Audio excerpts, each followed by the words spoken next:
Hi hello friends, super Kanmani സീരിയലിൻ്റെ latest റിവ്യൂയിലേക്ക് എല്ലാ കൂട്ടുകാർക്കും സ്വാഗതം. അങ്ങനെ എല്ലാവരും കൂടി അവിടെ സംസാരിച്ചുകൊണ്ടിരിക്കുകയാണ്. കൺമണി ഉണ്ടാക്കിയിട്ടുള്ള പായസമൊക്കെ എല്ലാവരും തന്നെ ആസ്വദിച്ച് കുടിക്കുകയാട്ടോ ചെയ്യുന്നത്. അതിനുശേഷം തന്നെ ദേവജിക്ക് ഒരു കോള് വരുന്നു കേട്ടോ. അപ്പോൾ ദേവജി അങ്ങോട്ട് പോകുന്നു. അപ്പോഴത്തേനും കൃഷി പറയുന്നുണ്ട്, ഞാൻ പോയിട്ട് കുറച്ച് കഴിഞ്ഞിട്ട് വരാമെന്ന് പറയുന്നു. ഇവൻ വരില്ല കൺമണി എന്ന് മഹിബാലും പറയുന്നുണ്ട് കേട്ടോ. നീ ഇങ്ങോട്ട് വന്നേ, നമുക്ക് പോകാം എന്ന് പറഞ്ഞ് നിൽക്കുന്നു.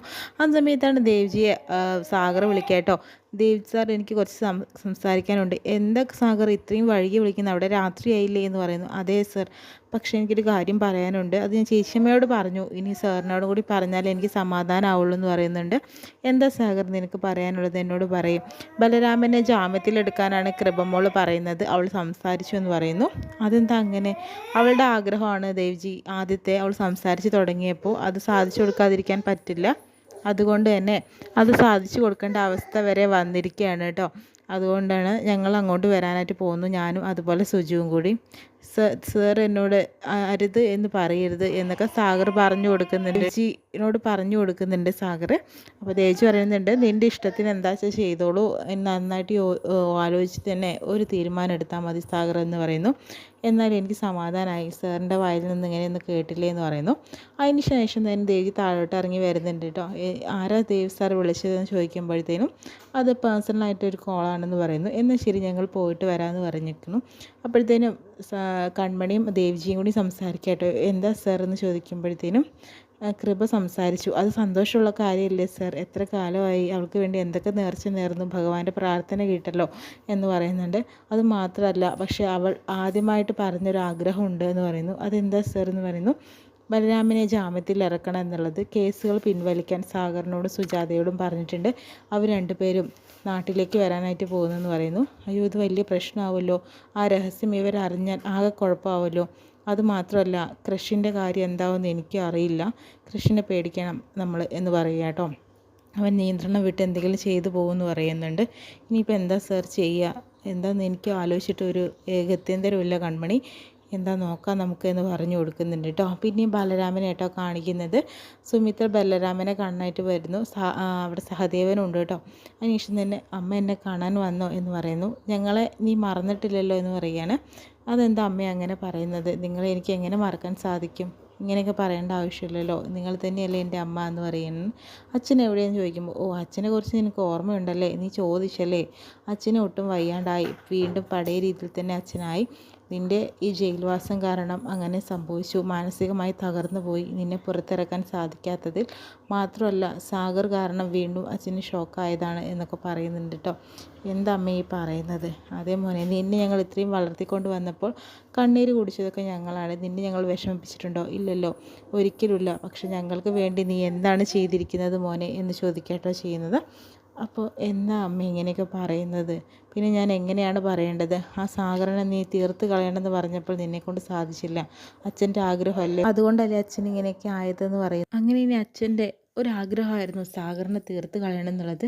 ഇത് അച്ഛൻ്റെ അന്ത്യാഭിലാഷമൊന്നും അല്ല, ആദ്യാഭിലാഷമാണെന്ന രീതിയിലൊക്കെ പറയുന്നുണ്ട്. അതിന് നിനക്ക് കഴിയില്ലെങ്കിൽ പിന്നെ എന്ത് ഞങ്ങൾ ചെയ്യേണ്ടത്?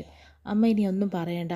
സാഗറും സുജാതയും എൻ്റെ മനസ്സിൽ എങ്ങനെയാണോ അതൊക്കെ മാറി ഇപ്പോൾ ആ പഴയ ശത്രുതയുടെ ഭാഗത്തെത്തിയിട്ടുണ്ട്. എനിക്ക് നിങ്ങൾ തന്നെയാണ് വലുത്. എൻ്റെ ദൈവങ്ങൾ നിങ്ങൾ തന്നെയാണ്, അവരല്ല. അതുകൊണ്ട് തന്നെ നിങ്ങൾക്ക് വേണ്ടി ഞാൻ എന്ത് ചെയ്യും അമ്മേ? ഞാൻ ഉറപ്പായും സാഗറിനെ ശരിയാക്കുമെന്ന് പറയുന്നു കേട്ടോ. അതിനുശേഷം ബലരാമൻ അങ്ങോട്ട് പോകുമ്പോഴത്തേനും അതുപോലെ സഹദേവനും സുമിത്രയും സംസാരിക്കുകയാണ്. സഹദേവ, നിന്നോട് ഞാൻ കൂടുതൽ സംസാരിക്കേണ്ട കാര്യമില്ലല്ലോ. എന്തായാലും ബലരാമൻ്റെ മനസ്സിൽ ആ ഒരു ഇരുത്തി ഞാൻ കൊളുത്തി കഴിഞ്ഞു. അത് നീ കൂടുതൽ കത്തി കാണിക്കേണ്ടത് നിൻ്റെ ഉത്തരവാദിത്തമാണ്. നിൻ്റെ രീതി പറഞ്ഞു കൊടുക്കുന്നുണ്ട് കേട്ടോ. അത് ഞാൻ ഏറ്റു എന്ന് പറയുന്നു. അങ്ങനെ ബാലുവിനെ വിളിക്കുന്നുണ്ട്. നമ്മൾ പറഞ്ഞ കാര്യങ്ങളൊക്കെ സക്സസ് ആയിട്ടുണ്ട് ബാലു എന്ന് പറയുന്നു. എന്തായാലും ഒരു കാര്യത്തിൽ വിഷമമുള്ളൂ, ഇങ്ങനെ ആരോഗ്യത്തോടെ ഇരിക്കുന്ന ബാലുവിനെ വയ്യാണ്ടാക്കിയില്ലെന്ന് പറയുന്നുണ്ട്. അതൊന്നും കുഴപ്പമില്ല, സാഗർ വന്നു കഴിഞ്ഞാൽ അവനെ തീർക്കുമല്ലോ. അവസാനം ബലരാമനെ ജയിലിൽ കടന്ന് അവന് വധശിക്ഷ വരെ വാങ്ങിക്കൊടുക്കാൻ സാധിക്കും. അവനും തൂക്കുകയറ് തന്നെയാണ് വിധിച്ചതെന്ന് പറയുന്നു. എന്തായാലും രണ്ടുപേരും അവസാനിക്കുമെന്ന് പറയുന്നു.